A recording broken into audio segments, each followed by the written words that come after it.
Olá a todos, estamos aqui já começando a live. Fernando Vanin já está conosco, doutora Suzana também já está entrando, para a gente começar esse bate-papo gostoso. Olá, Vanin, tudo bem?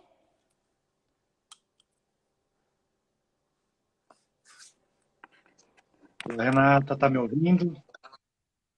Tô ouvindo sim, super bem. E você? Super bem também. A gente só está esperando a doutora Suzana entrar e para poder a gente começar. Perfeito.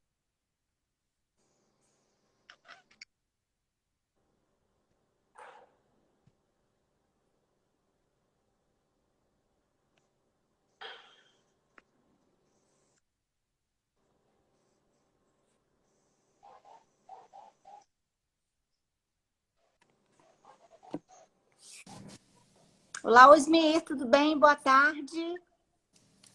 A doutora Suzana já está aqui conosco. Então, vamos começar efetivamente. Sejam todos muito bem-vindos. Eu sou Renata Sassi, sou diretora executiva do Grupo Sonhe.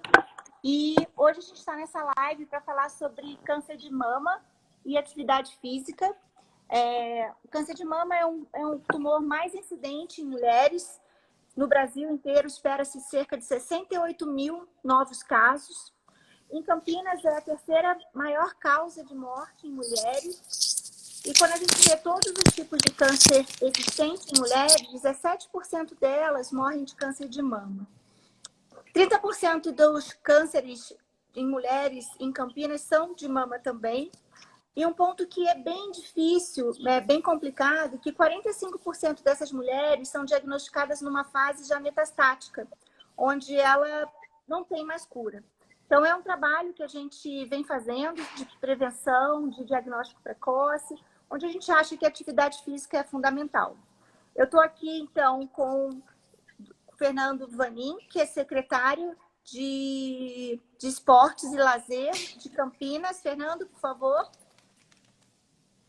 Boa tarde, obrigado, Renata, pelo convite, participar dessa live que é importante, um assunto extremamente importante nos dias de hoje, principalmente quando a gente fala muito de saúde do pós-pandemia. Agradeço ao Grupo Sonhe, mando um abraço para o André Sachi pelo convite, toda a equipe, e dar uma boa tarde também para a doutora Suzana aqui, para a gente conversar um pouquinho sobre saúde e atividade física. Doutora Suzana, por favor. Boa tarde a todos. Boa tarde, Fernando. Boa tarde, Renata. Meu nome é Suzana Ramalho, eu sou oncologista do Grupo Sonhe. Muito obrigada pelo convite, por essa oportunidade, por esse espaço, né, que vocês da Secretaria de Esporte, da Prefeitura abriram para nós, do grupo, para a gente conversar, abrir um bate-papo nesse momento tão importante, né?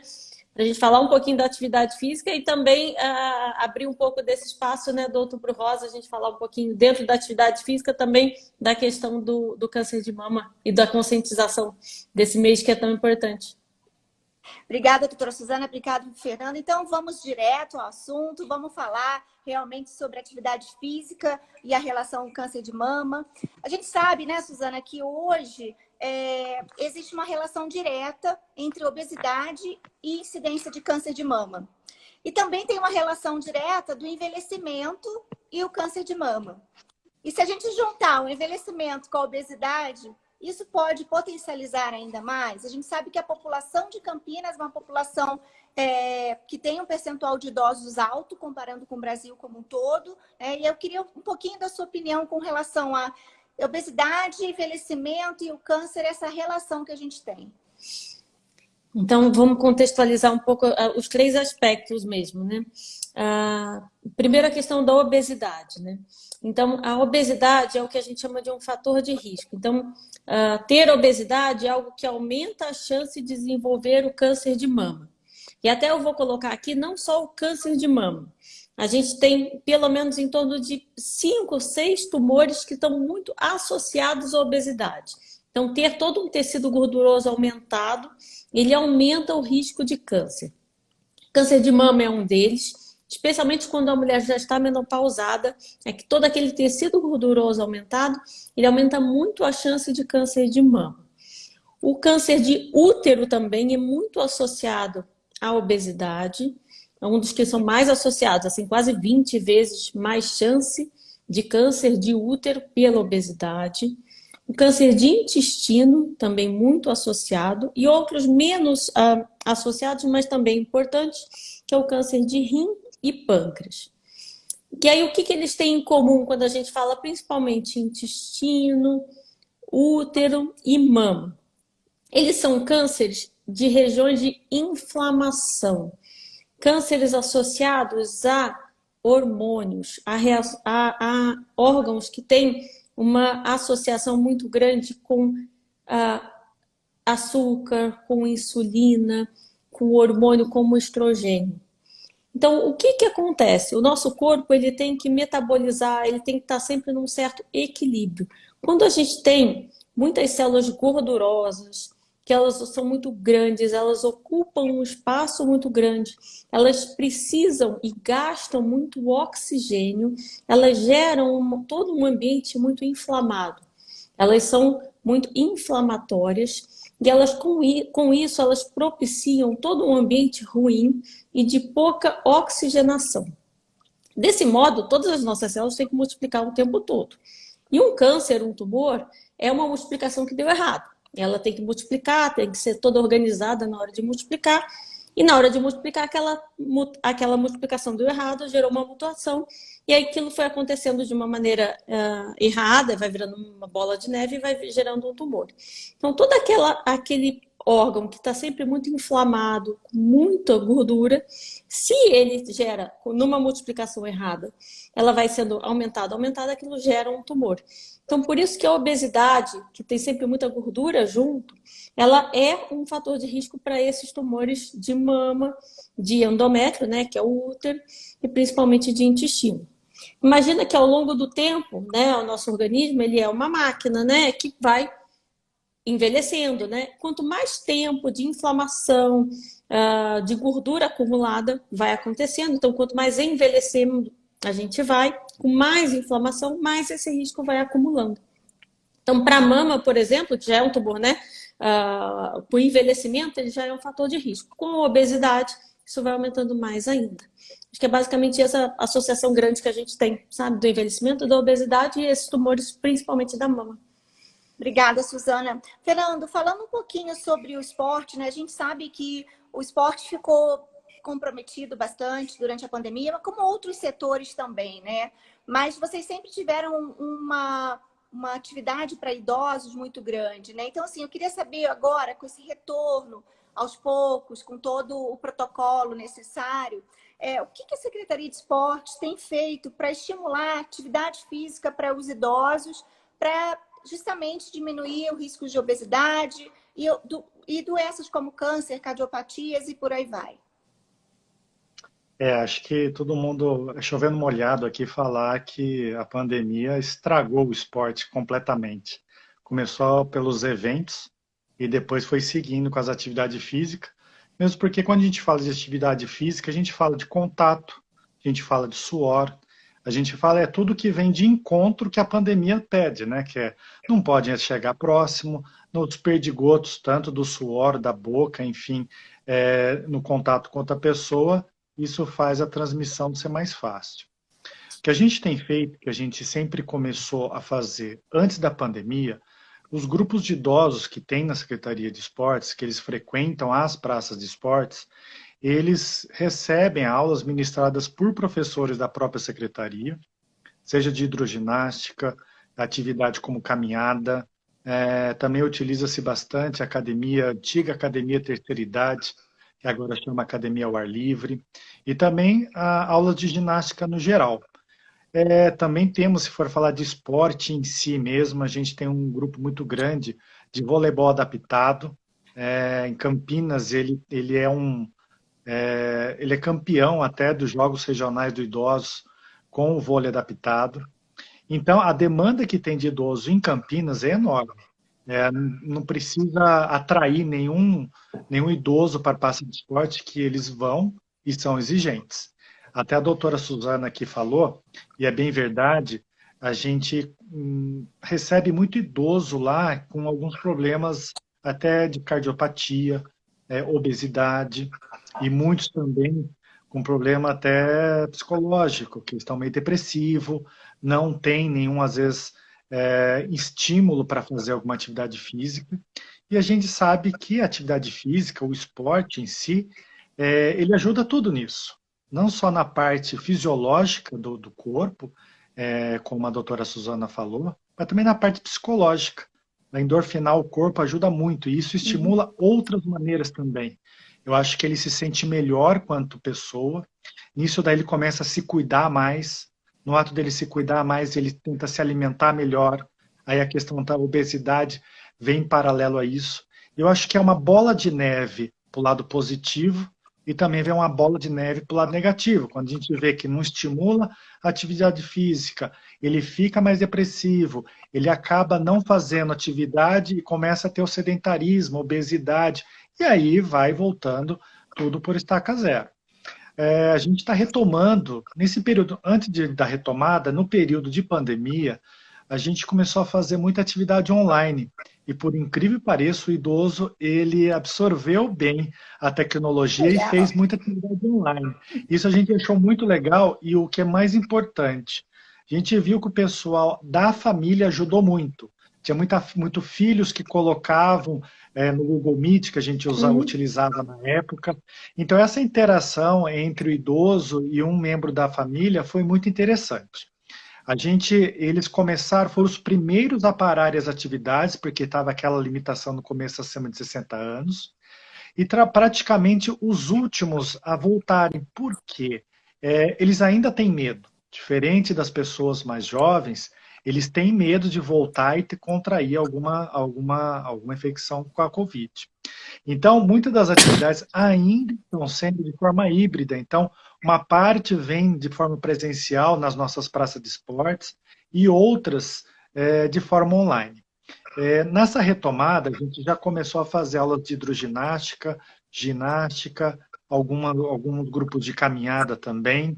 E a todas as praças estão recebendo os grupos de idosos, voltando os grupos de idosos.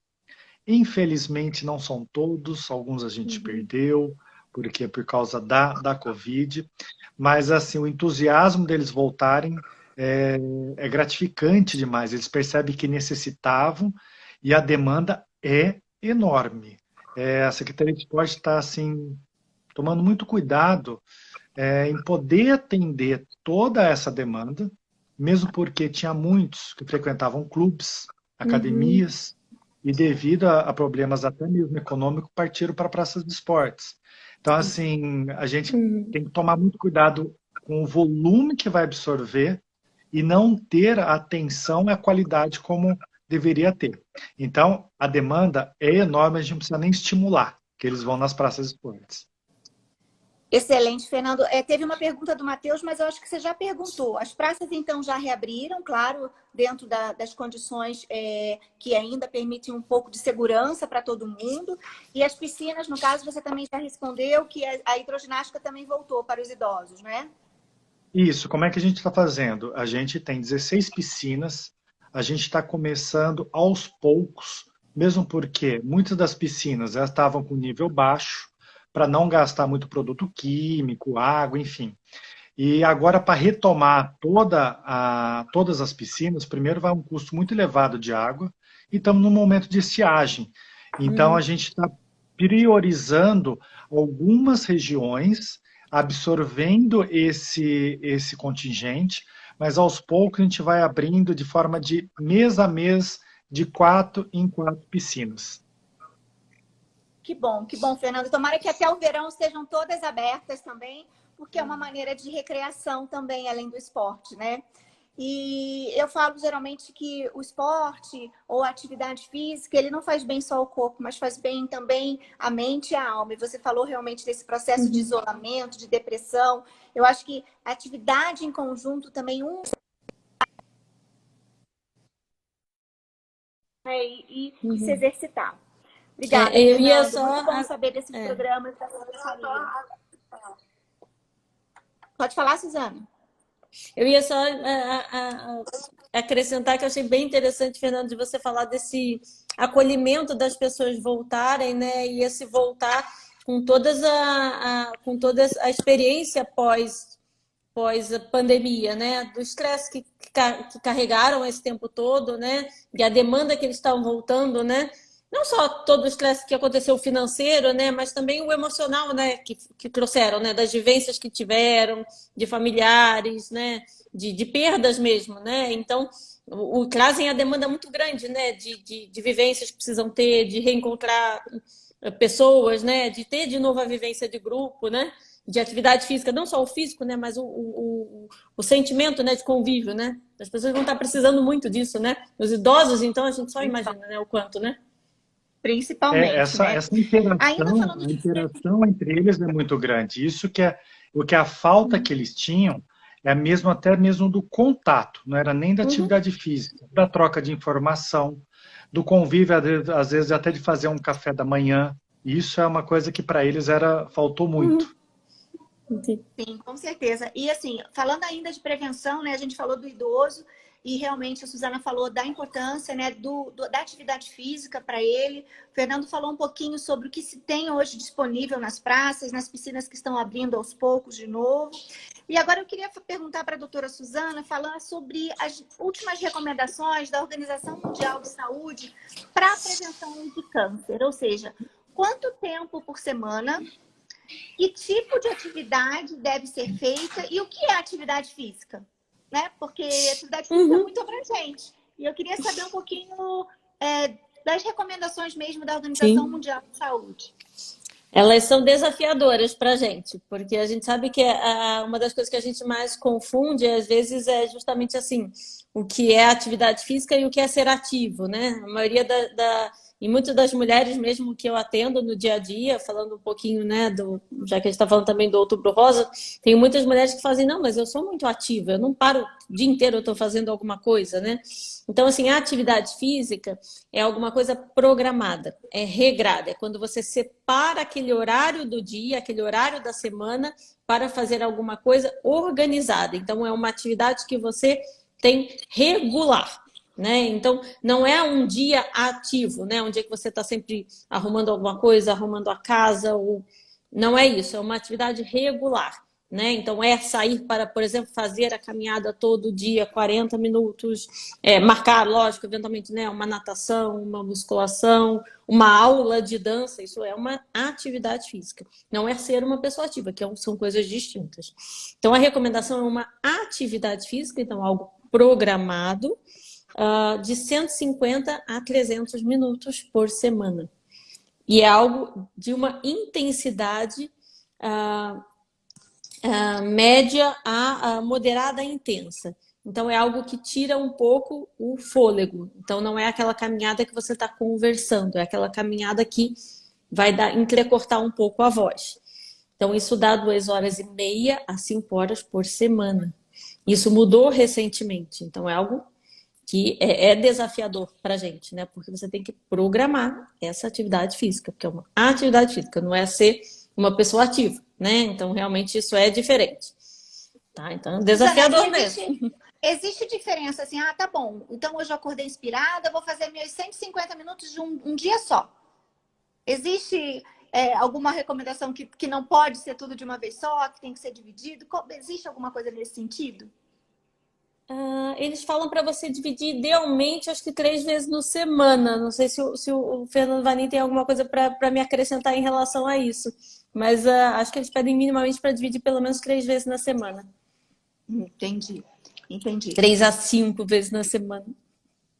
Se a gente pegar os 300 minutos, que é o máximo, né? O teto máximo, né? Seria numa semana de segunda a sexta, vamos brincar assim, 60 minutos por dia. Não é fácil, mas pensando em diminuir a incidência de câncer, eu acho que vale a pena, né? Vale a pena a gente se movimentar. Vale a pena 1 hora, né?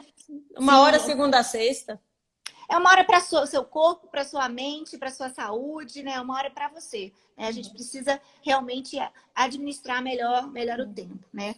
E falando um pouquinho sobre essas atividades, eu acho que a atividade ela é um pouco educacional também, né, Fernando? Ela vem meio que de tempo, de criança, né? Eu acho que os programas para criança, eles realmente eles são importantes para poder você acostumar esse futuro adulto a fazer atividade física constantemente, né? E eu queria saber de você, Fernando, como que tá o programa? Eu sei que tinham muitos para crianças, adolescentes e até mesmo adultos. Agora, com essa retomada aí pós-pandemia, como é que tá esses programas? O que vocês hoje, como secretaria, oferece gratuitamente para a população? Legal. Antes de falar dessa parte mais da criança, vou só retomar a questão da atividade física.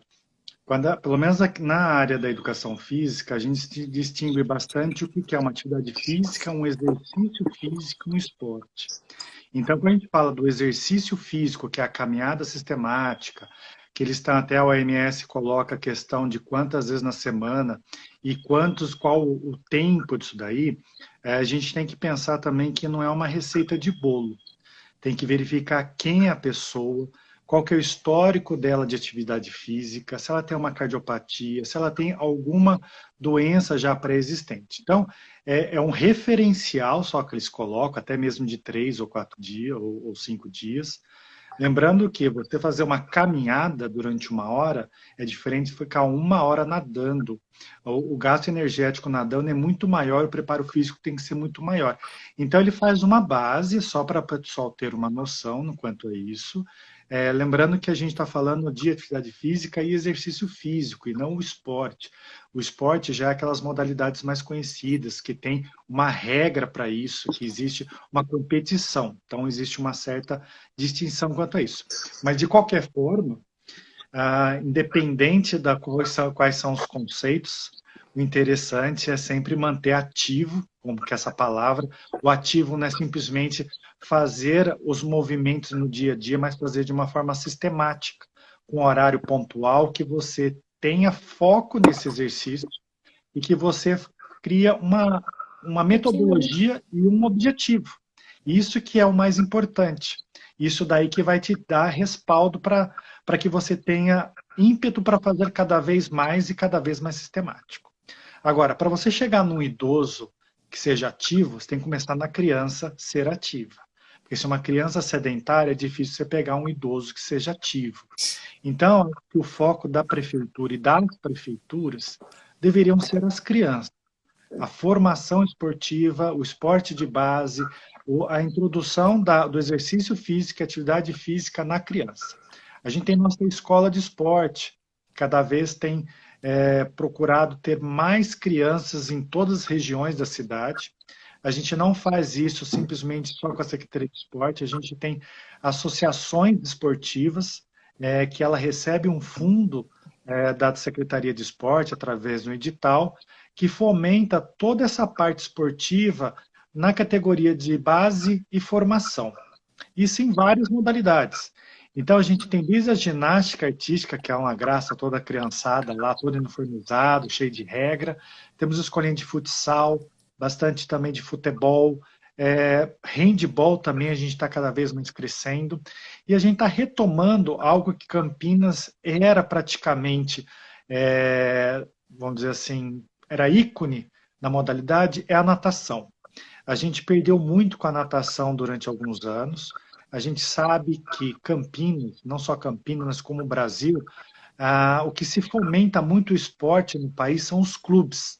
Diferente se você falar de uma escola esportiva como os Estados Unidos, que você se cria o esporte dentro das escolas, depois de universidades, e aí vão seguindo para frente. Infelizmente, o nosso sistema educacional não prioriza tanto o esporte como deveria ser. Então, parte-se um pouco da prefeitura, de uma forma mais de introdução do esporte para a criança, e depois para as associações que criam essa sinergia junto com as nossas atividades para absorver a criançada de todas as regiões da cidade. Algo que é muito importante que a gente vê também na Secretaria de Esporte são as artes marciais, que tem uma demanda muito grande, e a gente percebe que as artes marciais são as que mais disciplinam as crianças. Parece que é a questão de luta e tudo mais, mas ela tem que saber o respeito com o seu mestre, que é o professor, o respeito para com o seu colega, respeito para o seu é um adversário e não inimigo. Então, isso que é algo que, para regiões de alta vulnerabilidade, é importante esses projetos de esporte com lutas marciais.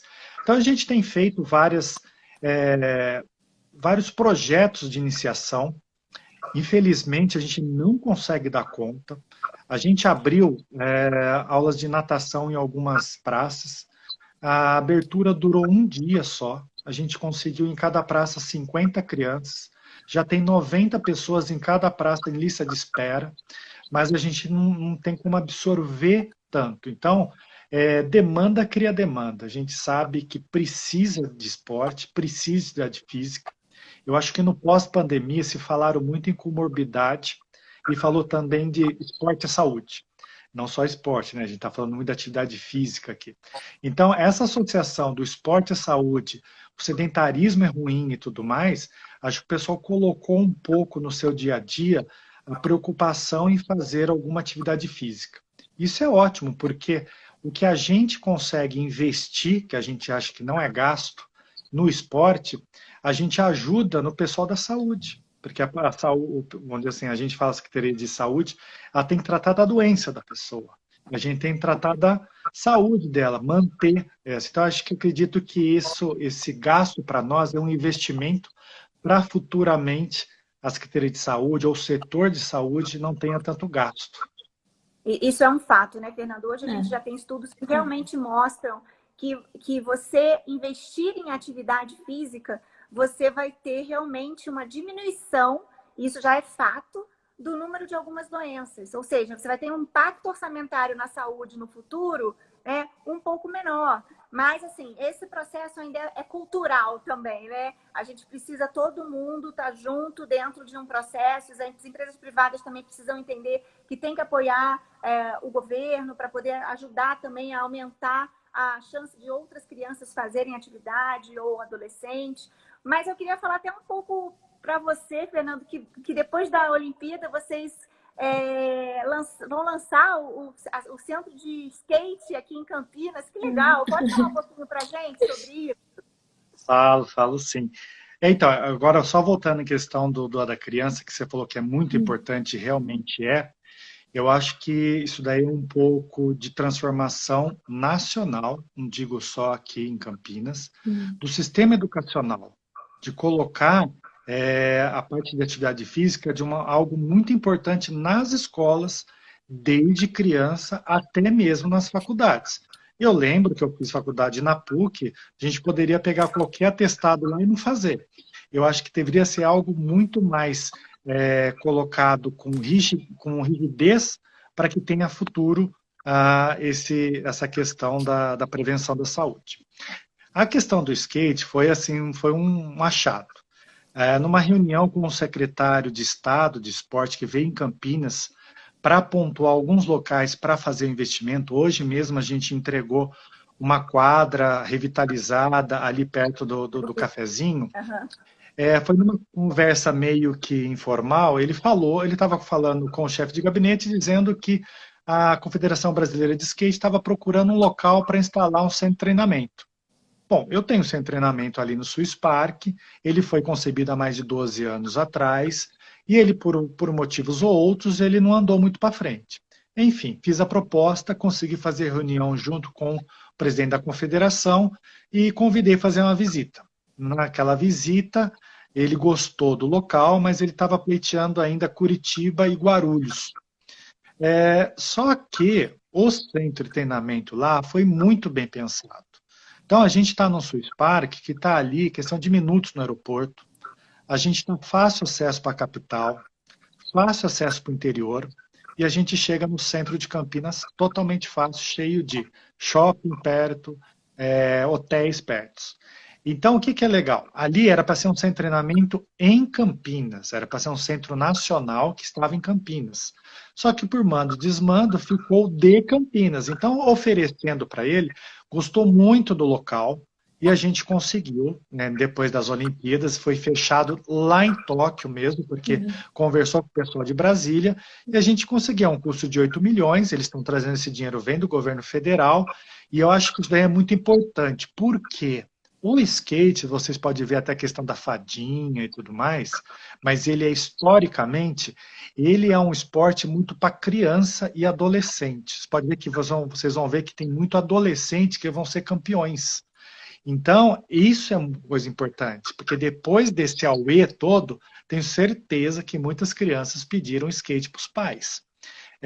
E graças a Deus, E o muitos skate está adultos virando. compraram para eles mesmos, né? Sempre tem, né? E o importante é que a atividade física do skate também é muito importante, é que ela começou agora a ser um esporte. Antes era uma atividade de rebelde, era de quem não queria estudar, era o vagabundo, desculpa o termo, mas era assim que era feito, era mal visto. Agora você pode chamar de atleta, é até difícil falar que o surfista é um atleta e de que um skatista é atleta, mas é para colocar agora que é um esporte sistematizado, com regras, com formas de treinamento e competição. E se essa modalidade atrai criança, para o esporte é a melhor coisa que tem. Pelo menos ele inicia em algum esporte. Sim. Não, e um ponto que eu acho que também foi interessante, porque foi a primeira vez, né, nas Olimpíadas, o skate, e o Brasil também ficou na evidência. Eu acho que isso mostra que, indiferentemente de classe social, se você se dedicar, se você conseguir realmente trabalhar, você consegue atingir seus objetivos, né? E eu acho que isso que você falou, né? O skate, o surfista era meio assim, quem não quer estudar vai andar de skate, não sei o quê. Mas agora acabou, porque agora tem uma formalização. São esportes olímpicos e realmente são esportes que têm regras, que têm que ter respeito um pelo outro, e eu acho que isso é fundamental. Né? Parabéns, viu, Fernando? Porque foi uma conquista enorme para Campinas, né? Porque é um investimento 100% do Ministério, né? Desculpa, federal. E por outro lado, vai trazer também alguns empregos para a gente, né? Como cidade, porque vai aumentar o fluxo dentro de hotéis, restaurantes, da área como um todo ali do Swiss Park. Então, assim, parabéns mesmo, foi incrível. Mudando um pouquinho de assunto, né? É um tema que eu gosto muito, é yoga, né? Yoga ou yoga. Mas antes aqui, eu quero te falar que a Ana Cristina Consoli falou que ela dá aula na Praça Carlos Grimaldi, que está super animada. Os velhinhos estão super felizes do retorno desse encontro, eles estão super animados. E a Sueli, nossa querida Sueli, está aqui com a gente, mandou parabéns para todo mundo. Obrigada, Sueli, um beijão grande para você. Eu queria falar da yoga como prevenção do câncer antes de entrar em doença, porque a gente já tem uma pergunta aqui sobre o câncer instalado, mas eu queria segmentar mesmo em prevenção e depois falar do paciente com câncer. Existe algum estudo mostrando que a yoga ou a meditação, elas têm alguma relação com a prevenção do câncer, Suzana? Então, tem alguns estudos interessantes, tem uma área bem interessante em toda essa área assim, de terapia alternativa, falando um pouco sobre a questão de fortalecimento muscular e uma área de, basicamente, de imunologia mesmo, né, de recuperação imunológica e fortalecimento, que faz uma associação interessante. São associações ainda, né, não é algo tão de uma associação tão importante em relação à prevenção, mas são estudos interessantes fazendo essa associação em termos de meditação e fazendo uma associação importante de yoga e meditação e prevenção de câncer. Eu, pessoalmente, tenho algumas experiências bem interessantes no outro aspecto, que já é realmente um aspecto muito interessante também, que aí são as áreas de reabilitação. Em termos de yoga e meditação, na parte de reabilitação dos pacientes em tratamento e no segmento pós-tratamento, especialmente em câncer de mama. Eu tenho pacientes que fazem yoga e uma ou duas pacientes que são instrutoras de yoga e fazem um tratamento fantástico com pacientes, especialmente em reabilitação, em dor, especialmente, em artralgia e em melhora de edema linfático, que é fantástico. Que legal. E a prefeitura tinha um programa muito forte, né, Fernando, de yoga na praça. Não sei se continua ainda. Tinha uma população grande até. eu tô ficando meio idosa, né? Eu esqueço o nome das pessoas, mas se eu não me engano era Eiko, ou Reiko.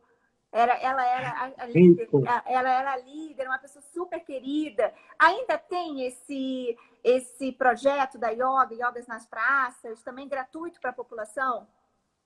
Gratuito. A gente tem, na realidade, são dois polos. Um no CVI, que não está acontecendo porque está acabando de desocupar, que é onde era a vacinação, ali no Taquaral. E tem na Praça Primavera, ali no Costa e Silva, que é Yoga na Praça. E a gente está tentando expandir para outros locais. Ele parou por causa da pandemia, mesmo porque, às vezes, até não conseguia, a praça primeiro estava fechada. Segundo, não tinha como fazer de forma presencial. Foi feito um pouco de forma online, mas a gente está começando a retomar essa questão. Lembrando também que, tirando da Secretaria de Esporte, tem um outro projeto da Secretaria de Saúde, que eles fazem também grupos de Lian Kun. O Lian Kun também é algo muito interessante também para o idoso. Eu não sei, a doutora Suzana talvez tenha uma avaliação até melhor para falar. Eu tenho uma Mas paciente ele também que faz. então, Fantástico. ele tem muita concentração, respiração, ele tem também fortalecimento muscular, e eu acho que isso daí também é muito importante. Isso daí não pertence à minha Secretaria de Esporte, mas a muitos centros de saúde, ele tem grupos de Lian Kun, que é feito nas praças, e muita gente procura, e eu acredito que seja muito importante para a saúde. A doutora acho que tem mais gabarito para isso. Eu tenho pacientes até, e pacientes com muita morbidade, né? A questão aquilo que você tinha falado em termos de mentalização, de organização mental, e aí fortalecimento junto, é muito impressionante. O yoga, eu tenho pacientes que aí passaram a fazer online, e aí se organizaram muito no online, e aí a yoga também permite isso também de uma maneira muito adequada também, né? Então, na pandemia conseguiram se organizar online e aí ajudou muito. Especialmente na questão da mama, por causa da indução de menopausa e de muita questão de artralgia, né? Da dor articular, é muito impressionante. Eu falo muito isso, né? Que a atividade física é o melhor anti-inflamatório que pode existir, né? Então, os pacientes, quando elas conseguem, né, se organizar e ver aquilo como um benefício, é algo que é o melhor anti-inflamatório mesmo, né? De uma maneira regular, aquilo vai fazer ela realmente ter muito menos dor. E nesse aspecto, a yoga eu vejo ajudar muito mesmo. Que bom, que joia. Gente, a yoga realmente ela é corpo, alma e mente, né? Eu acho que eu vou estudar o Lian Kun, eu não conheço, eu vou estudar também essa modalidade que está mais sendo ofertada pela área de saúde nos postos, né, Fernando? Se eu pude entender direito. Agora a gente vai sair um pouco, né, nos 20 minutos finais, a gente vai sair um pouco da prevenção que a gente passou pelo idoso, pela criança, adolescente, e entrar pela yoga, e agora a gente vai entrar nos pacientes com câncer, né? Falando dos pacientes que já tiveram diagnóstico, que estão em tratamento. A gente já tem até aqui uma pergunta da Júlia, Suzana, para você, perguntando se as pacientes que estão fazendo quimioterapia, se elas podem fazer exercício. Mas eu queria que você guardasse essa pergunta aí com você, para você responder, porque a primeira pergunta mesmo que eu queria falar, que eu queria que a gente discutisse, hoje, antigamente, a gente falava muito de pacientes desnutridos, com câncer, pacientes com caquexia. Ainda tem um pouco hoje. Mas a gente sabe que o câncer de mama, principalmente o câncer de mama hormonal, né, que a pessoa precisa fazer reposição, há um pouquinho de tendência à obesidade. Eu queria que você explicasse um pouquinho mais sobre por quê e se há evidências consistentes de que o exercício físico para as pacientes com já diagnóstico do câncer de mama pode diminuir essa chance dela desenvolver a obesidade. Certo. Então, assim, primeira parte da pergunta, né? As mulheres, principalmente as que estavam perimenopausa ou mesmo pós-menopausa, o início do tratamento e a própria quimioterapia, ela tende a alterar muito o metabolismo, né? A piorar muito o metabolismo, desacelerar muito ele se ela entra na menopausa pela quimioterapia. E mesmo se ela já está na menopausa, ela tende a piorar muito realmente toda a questão metabólica da mulher. E mesmo todo aquele impacto do estresse do tratamento, ele gera muito, eu falo, até transgressões alimentares, mesmo daquele momento do tratamento, de vários estresses. Então, é muito comum a mulher ganhar muito peso durante o tratamento. É bem comum. Se isso já era uma predisposição anterior, então isso tende a piorar muito. E aí isso pode virar uma bola de neve. Eu já vi paciente ganharem 5, 10 quilos durante o tratamento. Como a gente viu, além disso já ser um fator de risco prévio, isso vira um maior risco ainda para frente, durante o tratamento. Ela vai ter um peso a mais, e aí o bloqueio hormonal que ela vai precisar estar submetida, em torno de 70% das mulheres têm a necessidade de ter um bloqueio hormonal para frente do tratamento. Então, o bloqueio hormonal vai gerar metabolismo mais lento ainda, geralmente mais dor articular, mais restrição, mais rigidez, e com isso um risco maior de ganhar mais peso. Porque se ela manter a mesma ingesta anterior, ela vai ao longo do tempo ganhando cada vez mais peso. E isso está associado com um risco maior de recidiva do tumor. Porque ela vai estar metabolicamente mais inflamada e com uma produção, uma transformação do estrógeno que a gente chama que é o tecido gorduroso periférico. Porque o nosso tecido gorduroso ele ainda metaboliza um pouco de estrogênio. Não é mais o estrogênio que a mulher tem no ovário, mas é o estrogênio metabolizado no tecido gorduroso periférico. Então, isso é uma associação, um risco maior ao longo do tempo. E é por isso que alguns estudos conseguiram comprovar nas mulheres que estão no acompanhamento, né, sobreviventes de câncer de mama, uma diminuição com a atividade física, por serem mais ativas pela atividade física, uma diminuição no risco da doença retornar. É uma associação talvez considerada até pelo fato de elas perderem peso e terem menos risco até cardiovascular, porque elas diminuem peso, se tornam mais ativas e têm até menos eventos vasculares. Mas, eventualmente, até um menor risco da doença mesmo voltar. Então, a atividade física no segmento, no acompanhamento, vai diminuir o peso delas, vai diminuir riscos vasculares ao longo dos anos e, provavelmente, por diminuir o peso, vai diminuir essa metabolização, esse estrogênio a mais, porque elas não devem ter estrogênio ao longo do tempo para frente, porque o estrogênio vai aumentar o risco da doença voltar. Então, essa associação realmente existe. E elas ficam muito mais submetidas a um risco de aumentar a quantidade de estrogênio circulando por ganhar peso. É muito complicado mesmo. É mais um reforço de que o esporte, atividade física, ele é um investimento. Porque se a gente está falando, né, que ele é como se fosse um anti-inflamatório, gostei disso. O exercício é um anti-inflamatório natural.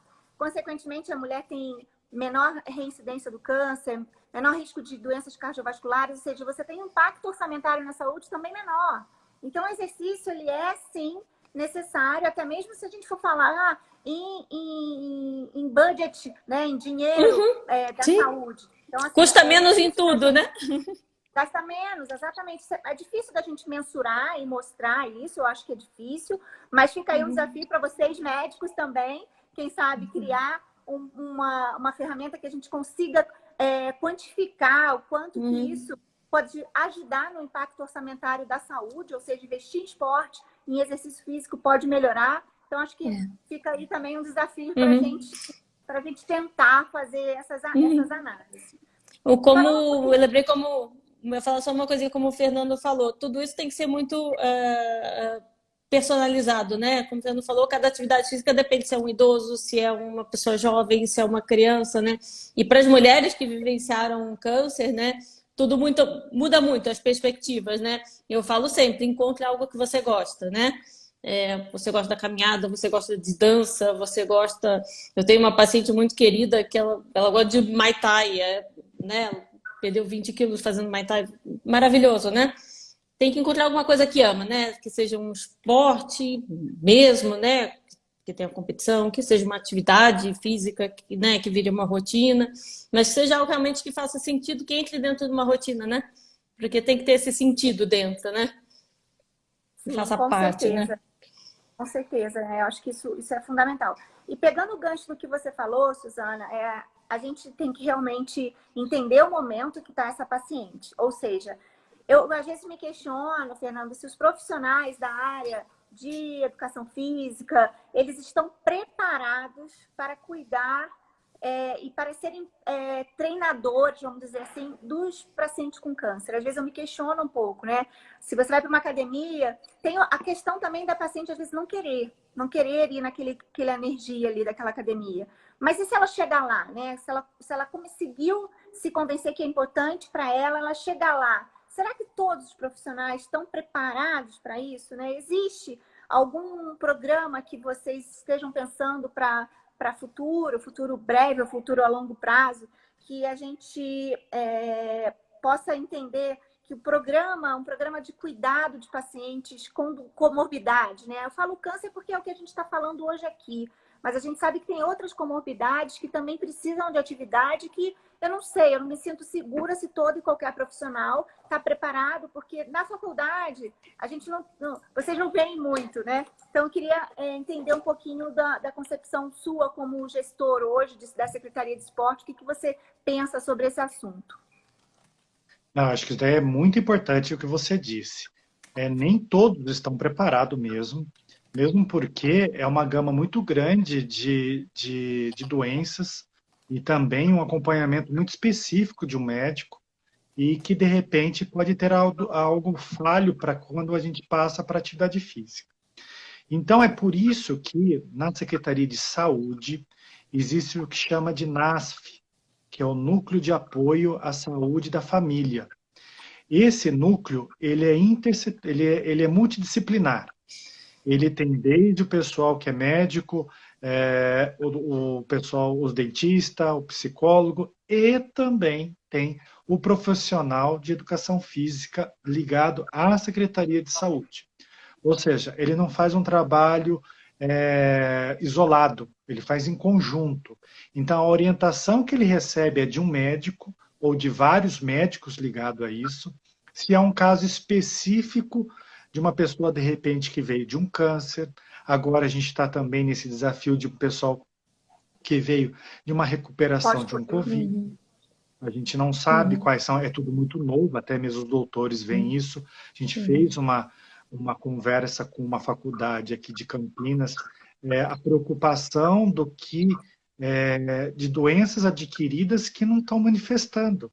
Então, eles percebem gente que faz atividade física, que dá um pico de batimento cardíaco, que não sabe o porquê. E o sistema respiratório dele está ok. Então, existe uma coisa muito sinistra nisso daí, que ainda está novo e está sendo estudado. Então, quando a gente chega com algum aluno, possivelmente vindo de um câncer ou de algum problema quanto a isso, a gente espera, de repente, que ele faça uma avaliação de uma forma mais singular, para depois ter um suporte da Secretaria de Saúde para uma orientação quanto a isso, entendeu? Lógico, não vão fazer um exame totalmente na pessoa, porque não é esse o momento. Mas uma consultar o pessoal da saúde, a que ponto que pode fazer, qual a intensidade de fazer atividade física, quanto que se pode fazer, e também passar um feedback para eles, porque a gente sabe que fazer uma atividade física, passar um exercício físico para ele, pois a gente tem que saber qual que é o resultado disso, se isso está progredindo ou não. Então, você falou muito bem, a Secretaria de Esporte, ele tem um foco muito grande na prevenção e também na introdução do esporte na cidade. A questão de quando a gente liga muito à saúde, um feedback da saúde vindo para a Secretaria de Esporte, a gente tem que ter alguns dos nossos profissionais são capacitados a isso, tem alguns que são ligados mais a idosos, outros mais a criança, mas tem casos muito peculiares que também não chega, a Secretaria de Esporte não consegue abranger.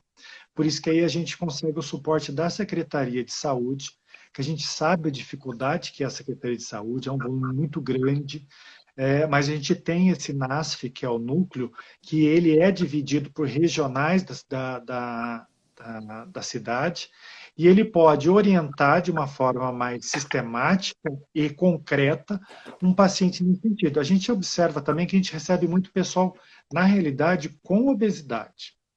não é obesidade mórbida, a gente não chega nesse ponto, porque aí tem que ser um trabalho muito disciplinado. A gente fez uma conversa com o Dr. Chaim, da Unicamp, que faz muito trabalho de redução de estômago, a gente vê que é uma problemática enorme. Mas a gente vê muita criança que são obesas, que ela tem dificuldade até mesmo com um problema de pressão, e esse problema de pressão, a obesidade, torna ela mais depressiva, porque criança é mais ativa que adulto. Adulto, enquanto está obeso, ele se acomoda. A criança ela se sente isolada, ela não consegue jogar bola com os outros, não consegue correr igual as outras, e ela vai cada vez mais se retraindo. Então, a gente recebe também muita criança nesse sentido. Então, só para finalizar essa situação, quando é algo muito específico, a gente pede auxílio para a Secretaria de Saúde. Nossa, Fernando, para mim, tudo bem que eu não sou de Campinas, né? Eu estou em Campinas há 5 anos, mas eu não conhecia o NASF, eu acho que é um projeto bem interessante. Você falou que tem nas regionais, né, daqui de Campinas. Eu acho que é um processo também, né, Suzana, da gente até conversar com eles, entender qual o trabalho que eles fazem. E a gente, né, como grupo de oncologistas e hematologistas, o quanto que a gente também pode colaborar até no treinamento desses profissionais que estão lá dentro, né? Desses profissionais de educação física que você falou que tem lá. Então, acho que isso é um ponto também que... É porque, assim, só para vocês entenderem como é a administração de Campinas. Campinas é dividida em 5 regiões, macro-regiões. Então, dentro dessa macro-região, tem o NASF, que é o núcleo. Esse núcleo não é um local, é um grupo. E esse grupo que ele faz ela abrange cada regionalização. A gente pode, de repente, marcar até mesmo uma reunião para entender isso daí, porque eu acho que o que vocês têm de conhecimento passar para a Secretaria de Saúde, e a Secretaria de Saúde também poder absorver alguma demanda de vocês também. Acho que é uma troca muito boa. Ai, muito obrigada, então. Porque, assim, se a gente concordou aqui, né, que para prevenção é importante, né, para paciente já com a doença já instalada, né, com a doença já instalada também é importante essa atividade física. Suzana, responde a pergunta da Júlia, se pacientes em quimioterapia podem fazer atividade física. Devem.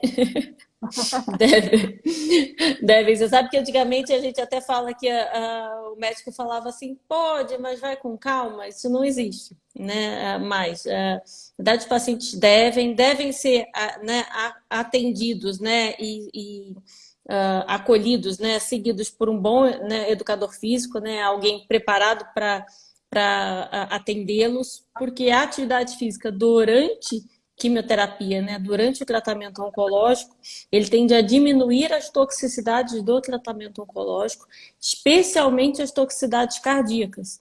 Então, o que a gente sabe hoje é que realmente, quando o paciente está melhor atendido, né, e condicionado, especialmente a questão cardíaca, né, cardiovascular, a toxicidade ela vai ser menor.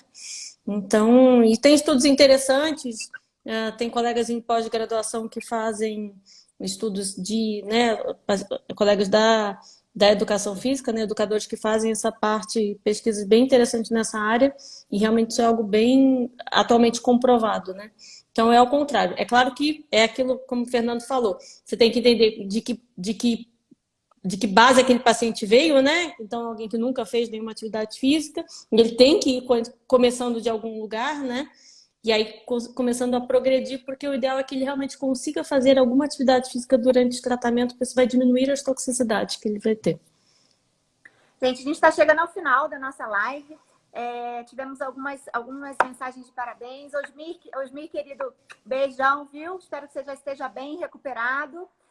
Andréia aqui está mandando também uma colocação que a mãe dela, ela adora o grupo de vôlei do Jardim Capivari. Você falou no início da live, né, do grupo de vôlei de idosos adaptado. Que legal, viu? Tá vendo? A gente tem esses testemunhos aqui que vale a pena, né? Que mesmo com todo esse estresse de pandemia, que esse retorno seja lento, mas ele seja seguro e realmente consiga proporcionar para a população qualidade de vida, né? A Sueli está mandando um abraço para todos, a Júlia está falando que adorei a live. Então, muito obrigada, viu, pela participação de vocês. Eu vou passar um minutinho para as suas considerações finais, Suzana.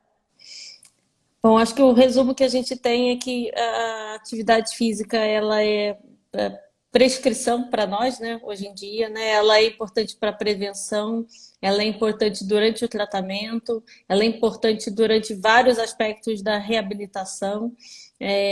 Os estudos hoje, em todos esses momentos, eles vêm se colocando a atividade física como algo que tem que ser inserido, né, em todos os momentos. O quanto antes a gente consegue, dentro do dia a dia, ir organizando isso em todas as faixas etárias da vida, né, de todo mundo, né, desde a infância, na nossa vida adulta, e mesmo quando, né, a gente tem um idoso que nunca teve isso como uma rotina, a gente consegue ir devagarzinho, né, que isso faça parte do dia a dia dele, é algo proveitoso de todos os benefícios, não só do ponto de vista de saúde, como de toda a qualidade de vida dele, né? Então, só tenho a agradecer, foi mais um momento fantástico, proveitoso e que a gente consiga trazer uma informação de muita qualidade. Muito Obrigada, obrigada. Suzana. Fernando, suas considerações?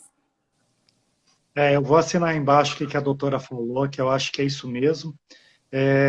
Quando a gente fala um pouco de esporte, atividade física, a gente fala de saúde, mesmo porque o profissional de educação física também é considerado um profissional da área da saúde, então a gente tem que ver com os olhos mais atentos à questão do esporte e da vida saudável, não só daquelas pessoas que estão com algum problema de saúde, mas também aqueles que são saudáveis para que continue sendo saudável, porque quanto mais investe no esporte, menos gasta na saúde. Eu acho que foi muito proveitoso, adorei fazer a live com vocês.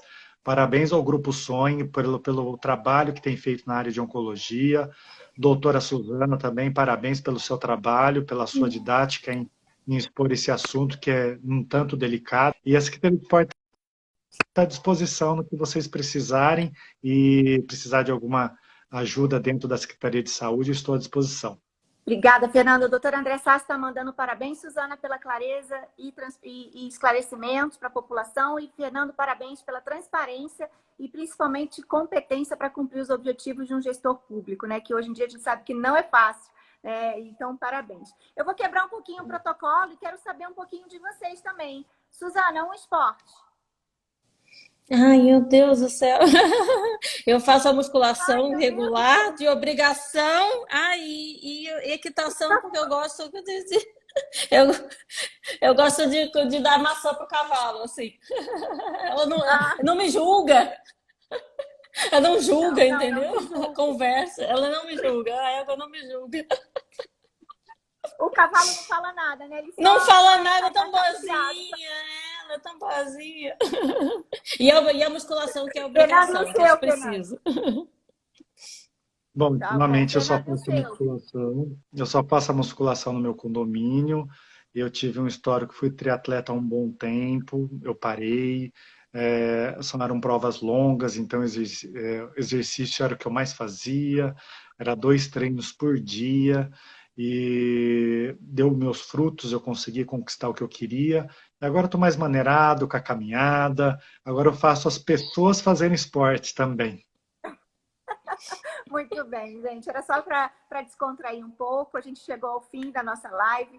Mais uma vez eu queria agradecer, né? Porque eu falo que a live ela é um bate-papo. Tem que ser assim, tem que ser leve, tem que ser suave, tem que passar a mensagem para quem está nos assistindo ou quem vai nos assistir depois, porque essa live fica gravada também, né? Nós tivemos mais de 100 pessoas entre sai, e aqui participando justamente com a gente, e ela vai ficar gravada, a gente vai subir no canal do YouTube também para que todo mundo possa realmente ter acesso, porque eu acho que a educação, essa multiplicação ela é importante. Fernando, muito obrigada, né? A Secretaria de Esporte sempre apoiou muito a gente, você sempre apoiou, o prefeito Dário, ainda como secretário, também sempre apoiou muito. Fico muito feliz que ele já está bem, já está ativa, né? Ele é acelerado, aquele ali é acelerado. Isso é uma coisa muito... Acho que a gente tem uma vantagem em Campinas, que a gente tem um prefeito médico que foi secretário durante 5 anos, secretário de esportes. Então ele tem uma leitura muito boa nessa questão de esporte como vida saudável. Sim, sim, com certeza. Muito obrigada mesmo. Suzana, você como sempre brilhante. Eu acho que traduzir, eu acho que é importante traduzir para que as pessoas consigam entender, né? porque adianta falar, às vezes, termos técnicos, não adianta. O que a gente quer mesmo é que a gente brinca, né? Que as pessoas têm que se movimentar. E a gente lançou até uma hashtag que chama Sonhe e Movimente-se. Porque sonhar, é uma coisa nossa, a gente pode sonhar. E se a gente se movimentar, a gente pode evitar várias doenças, inclusive o câncer. Então, esse realmente foi o objetivo de lançar essa hashtag Sonhe e Movimente-se. Sonhe Uma com a maravilha. gente, né? Muito obrigada, gente, pela participação. Encerramos agora a nossa live. Um abraço grande para toda a equipe da secretaria, que são os queridos também, sempre atende a gente super bem. E, Suzana, obrigada, viu? Um beijo grande em casa para todo mundo. Obrigada pela oportunidade. Tchau, tchau. gente. Tchau, Obrigada, tchau. tchau.